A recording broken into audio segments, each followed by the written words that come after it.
Hello everyone, कैसे हैं आप सब। तो आज की इस वीडियो में मैं आप सभी बच्चों को बीविंग यूनिवर्सिटी में FYP सेमेस्टर थर्ड सेशन 22-26 पढ़ रहे हैं।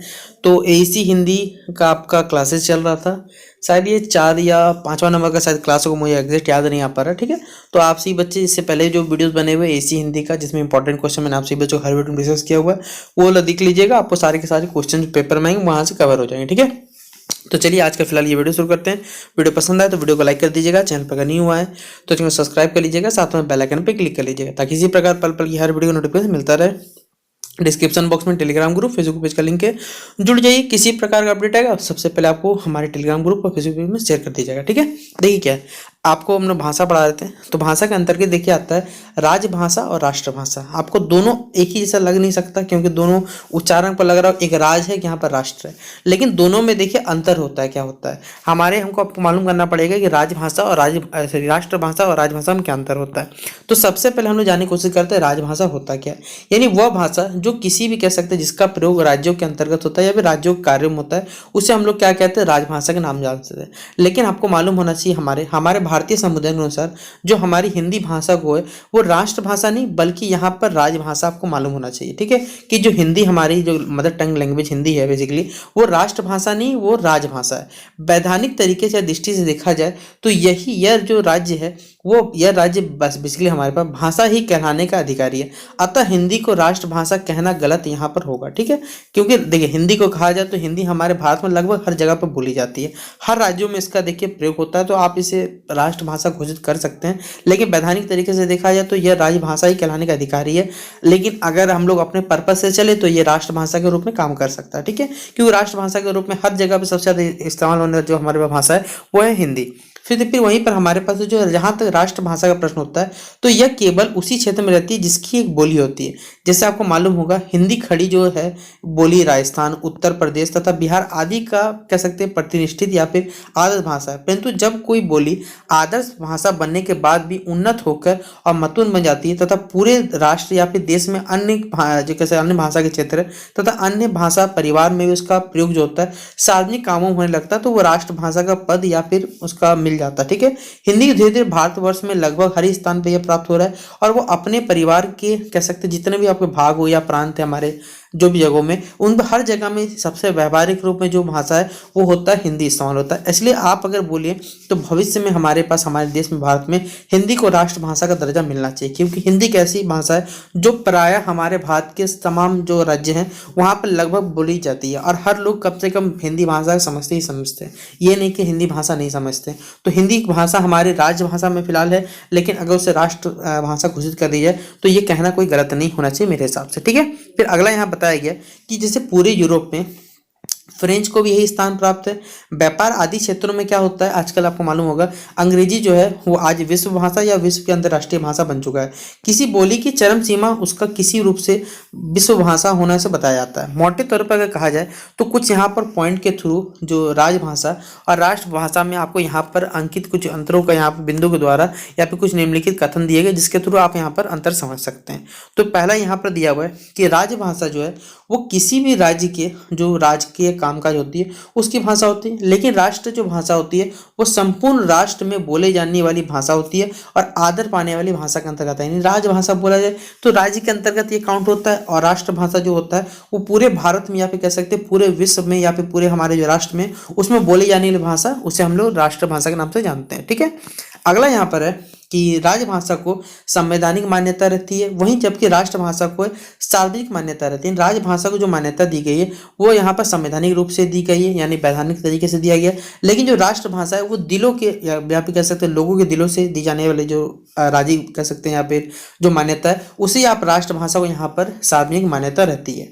अगला कथन यहाँ पर बताया गया है कि राजभाषा का जो स्वरूप होता है वो कार्यालयी भाषा के रूप में होता है, यानी ऑफिशियल वर्क के लिए बेसिकली राजभाषा का इस्तेमाल होता है। लेकिन जो राष्ट्रभाषा का जो स्वरूप होता है वो कार्यालयी होता है, वो आप लोगों के आमचाल की जो भाषा होती है उसमें लोगों का इस्तेमाल होता है, वो राष्ट्रभाषा हो सकता है। राजभाषा में जो होता है वो विशिष्ट स्वीकृत शब्दों का ही प्रयोग होता है, किंतु राष्ट्रभाषा में विविध भाषाओं के सब जो शब्द है वो सहज ही शामिल है। यानी राजभाषा बोला जाए तो कोई विशिष्ट प्रकार के जो शब्द उनका ही उपयोग होगा, लेकिन जो राष्ट्रभाषा है उसमें क्या रहता है सरल या फिर कह सकते हो जो ऐसे शब्दों का इस्तेमाल किया जाएगा जो हमेशा क्या रहते हैं सहज रहते हैं, उनका इस्तेमाल होता है यहाँ पर। अगला पॉइंट यहाँ बताया गया है कि जो राजभाषा का जो स्वरूप होता है वो लचीला यहाँ पर नहीं होता है, लेकिन राजभाषा के जो शब्द होते हैं वो मानक होते हैं। लेकिन राष्ट्रभाषा का जो रूप होता है वो इस प्रकार ऐसा दृढ़ नहीं होता है, क्योंकि यह विकसित भाषा है। इसका जो विषय कह सकते इसका जो विकसित हुआ है वो एक प्रकार एक क्रम लेके इसका विकास हुआ है। तो हम लोग इस प्रकार राजभाषा और राष्ट्रभाषा में पर्याप्त अंतर समझ सकते हैं।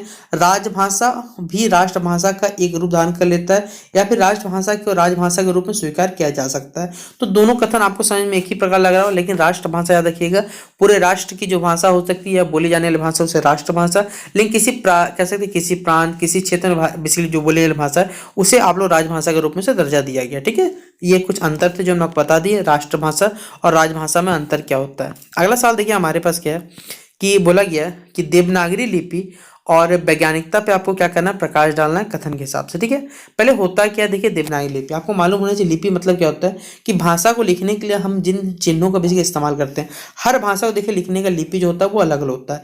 तो हमारे पास लिपि मतलब ही होगी क्या, आपको लिखने का तरीका या फिर जो डिजाइनिंग करते हैं, जो शब्द लिखेगा उसका डिजाइनिंग किस प्रकार होगा उसे आप लिपि कह सकते हैं। तो भारत की सबसे प्राचीन जो लिपि है वो ब्राह्मी लिपि है। इस लिपि का जो प्रयोग है वो लगभग माना जाता है यहाँ पर कि 350 ईस्वी तक होता रहा है। इसके बाद इसके जो विकास हुआ वो दो शैलियों में इसका क्या हुआ, विकास हुआ।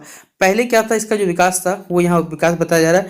प्रथम जो हुआ था वो उत्तरी शैली, और जो दूसरा हुआ था वो दक्षिणी शैली के रूप में इसका विकास हुआ। उत्तरी शैली से 4वीं सदी में जो गुप्त लिपि है इसका विकास हुआ। फिर जो 5वीं सदी तक इसका विकास जो लगातार चलता रहा। गुप्त लिपि से जो 6वीं सदी में जो कुटिल लिपि विकसित हुई, और 8वीं सदी तक क्या हुआ, इसका यहाँ पर प्रयोग चलता रहा। फिर गुप्त लिपि से 6वीं सदी में कुटिल लिपि जो विकसित हुई, और 8वीं सदी तक इसका प्रयोग होते रहा। इस कुटिल लिपि से ही 9वीं शताब्दी कह सकते हैं या फिर 9वीं शताब्दी की लगभग हमारे पास नगरों में क्या होना है, प्राचीन रूप से इसका विकास हुआ, जिसे प्राचीन नगरी कहा जाने लगा। इस लिपि का जो क्षेत्र है वो उत्तर भारत है, किंतु यह दक्षिण भारत में भी हमें कह सकते हैं मिली है। दक्षिण भारत में इसका जो नाम है नागरी होकर नंदागिरी है।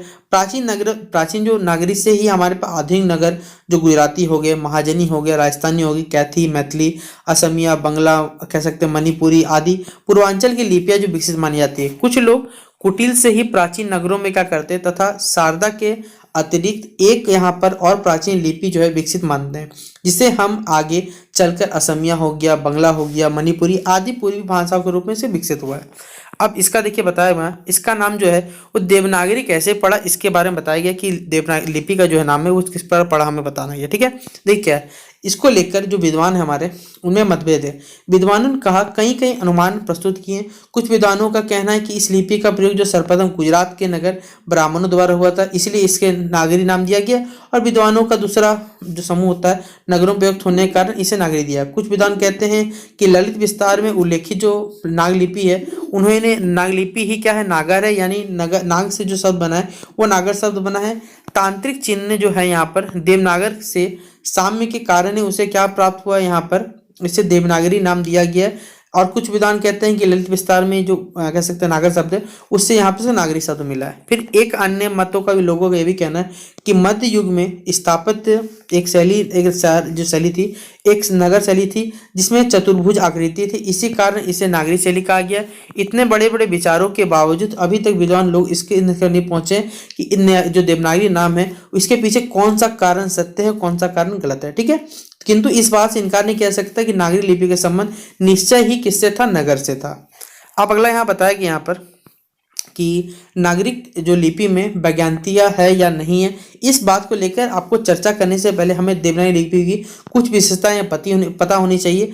नागरी लिपि की जो वैज्ञानिकता प्रामाणिकता करने से पूर्व यह विचारना होगा कि वैज्ञानिक लिपि होती क्या है। तो सबसे पहले देखिए यहाँ परिभाषा समेत आपसे बच्चों को बताया गया है कि वैज्ञानिक लिपि के अनेक गुण हैं। विश्व की कोई भी लिपि सही दृष्टि से यहाँ पर पूर्णतः वैज्ञानिक नहीं है, किंतु पूर्णतः वैज्ञानिक लिपि की यहाँ पर कल्पना की गई है और इसके कुछ जो गुण यहाँ पर बताए गए हैं। पहला गुण देखिए यहाँ बताया हुआ है कि वैज्ञानिक लिपि को वर्णात्मक होना चाहिए, आरक्षिक नहीं, अर्थात उसके लिपि जो चिन्हों में भाषा में प्रयुक्त हर व्यंजन तथा हर स्वर के लिए अलग अलग यहाँ पर जगह होना चाहिए। उल्लेख है कि नागरी में क ख ग आदि व्यंजन चिन्हों में क्या होता है, व्यंजन और स्वर मिलते हैं और वो वर्णात्मक नहीं होती है। इसी तरह दूसरा पॉइंट बताया हुआ यहाँ पर कि लिपि में जो है भाषा विशेष में क्या होती है, परंतु हर ध्वनि के लिए लिपि चिन्ह होने चाहिए और ना कम ना अधिक होनी चाहिए। नागरी में क्या होना चाहिए, दंतोष्ठक के लिए चिन्ह यहाँ पर नहीं दिया गया है। फिर तीसरा नंबर पॉइंट है हमारे पास, एक चिन्ह से केवल एक ध्वनि व्यक्त होनी चाहिए, एक से अधिक नहीं होनी चाहिए।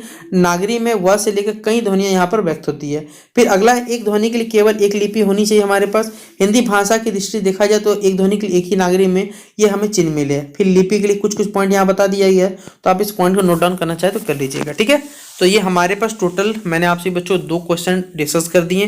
प्रीवियस वीडियो में मैंने आपसे बच्चों 2 क्वेश्चन डिस्कस कर दिया था जो पेपर के दृष्टि से देखिए बहुत ज़्यादा इंपॉर्टेंट है। तो आप सभी इन सवाल नोट डाउन कर लीजिएगा और अपने अपने एग्जाम की तैयारी करिएगा, ठीक है। तो चलिए मिलते हैं नेक्स्ट वीडियो पे, तब तक के लिए जय हिंद जय भारत।